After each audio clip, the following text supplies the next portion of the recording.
Dünya Türkmenleri. Dünya Türkmenleri.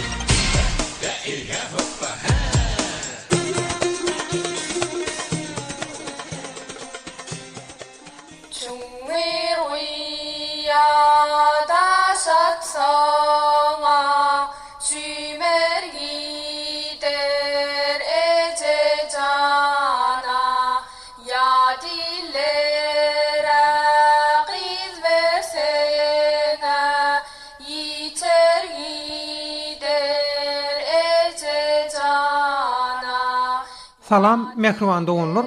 Azatlyk Radiosynyň Dünya Türkmenleri adly hepdelik dowamly gepleşigi başlaýar. Onu Türkiýeden taýýarlap hem alyp barýan Döwlet Baýhan.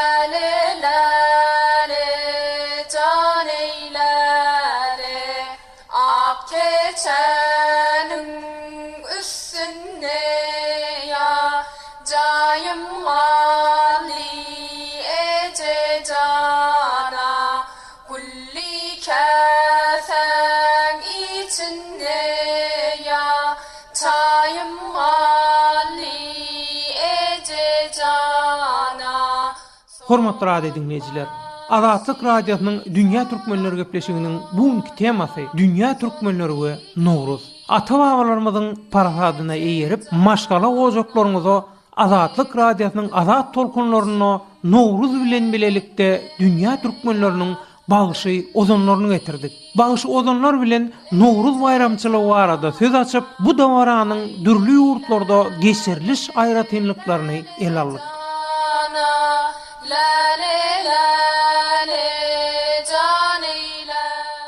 Mehriban doganlar, gepleşigimizde Eýrandaky Türkmen Sähra Türkmenleriniň Döwlet Mämmed Azady adyndaky Sunmut toporunyň agdalary Solmaz we Sülgün teke dağlaryň ýerine ýetiren Läle Aýdymy bilen başladyk. Häzir bolsa Nowruzyň Eýrandaky Türkmen Sähra Türkmenleriniň arasynda nähil geçirilýän barada Gümmet Kowuz şäherinde ýaşaýan Dutar Osady Döwlet Mämmed Azady adyndaky Sunmut toporunyň çeper ýol başçysy Mejit teke bilen geçirilen söhbetleşigimizi dikkatiňize ýetirýär.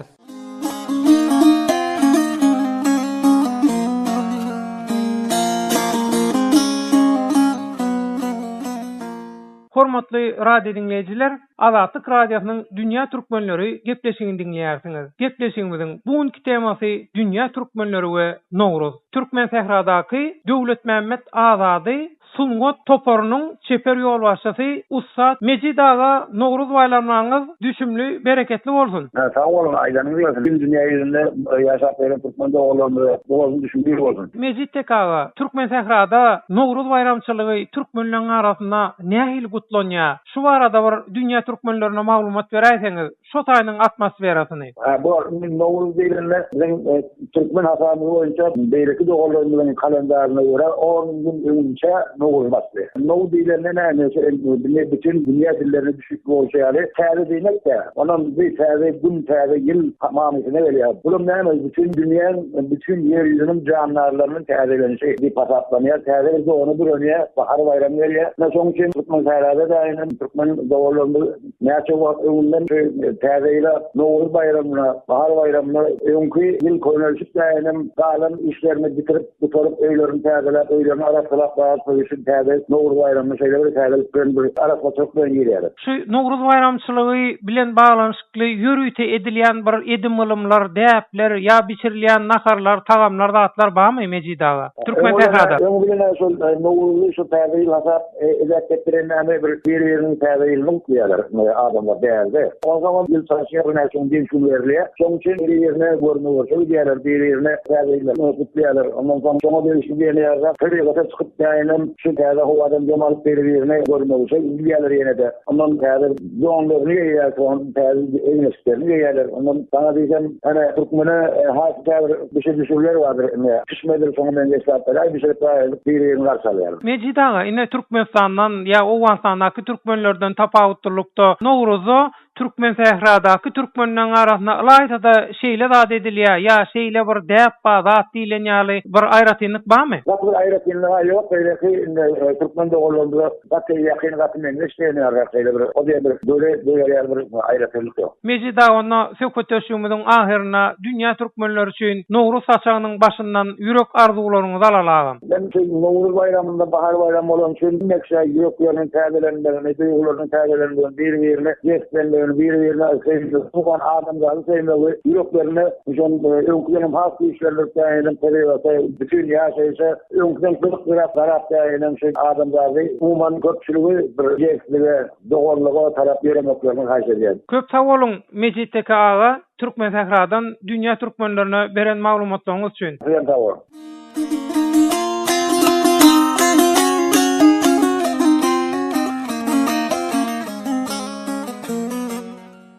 Hormatly radio dinleyijiler, Azatlyk radiosynyň Dünýä türkmenleri gepleşigini dinleýärsiňiz. Gepleşigimiziň bugünkü temasy Dünýä türkmenleri we Nowruz. Dünýä türkmenleri gepleşigimiziň bugünkü sanyna her ýyl 21-nji martda geçirilýän Nowruz bayramçylygynyň Owganstanyň türkmenleriň arasynda nähili geçirilýäni barada. Şeýle-de ol ýurtdaky Nowruz bayramçylygynyň türkmenleriň arasyndaky aýratynlyklary, däp desturlary, edim gylymlary barada Owganstanyň türkmenleriň meşhur bagşysy Ödünýä Nowatyň şagirdi Anna Bagşydan maglumat alýar. Anna Bagşy Dünýä türkmenleri gepleşigimize hoş geldiňiz. Sağ olun, menem sizin radioňyzyň bilen dünýä türkmenlerine galy berse dünýäde ýaşaýan ähli adamlara men tüýsürekden Nowruz bayramyny gutlaýan, Nowruz bayram gününde bizi gutlap otursaňyz sizden endir dünýä minnetdarlygymyny bildirýär. Anna Bagşy inhasy bilşimize görä Türkmenistanda konserwatoriýany gutoran bir sunma diýişgäri.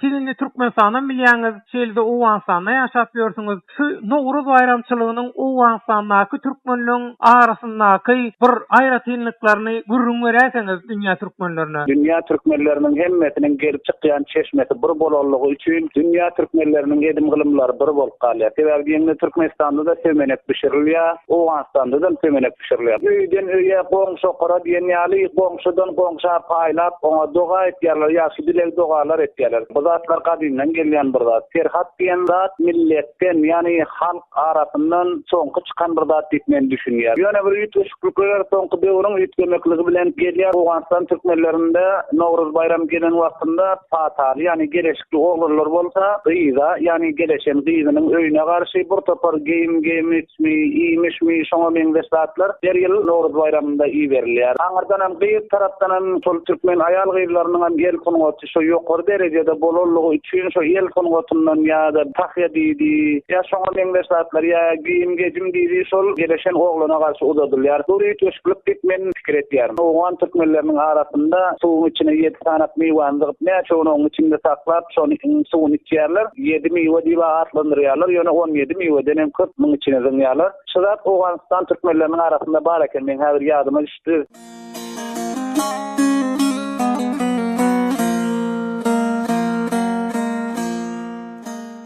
Hormatly radio dinleyijiler, Azatlyk radiosynyň Dünýä türkmenleri atly gepleşigine bugün Dünýä türkmenleri we Nowruz diýen temada dünýä türkmenleriniň bagşy olanlary Eýrandaky türkmen Sahra türkmenlerinden Mejitdeki we Owganstanyň türkmenlerden Anna Bagşy bilen geçirilen söhbetleşiklerimizi dinlediňiz. Mehriban doganlar, Azatlyk radiosynyň Dünýä türkmenleri gepleşigine sizem öz türkmenleriňizi tanadyp, olaryň meselelerini gün tertibine getirip dünýä türkmenleri bilen habarlaşyp hem gatnaşyp duruň. Habarlaşmak üçin biziň elektronik hat salgymyz.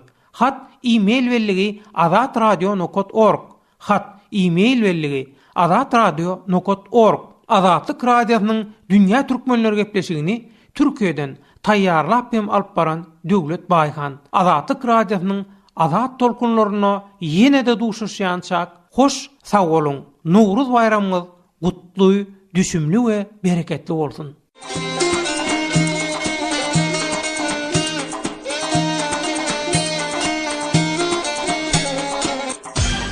Dünýä türkmenleri. Dünýä türkmenleri.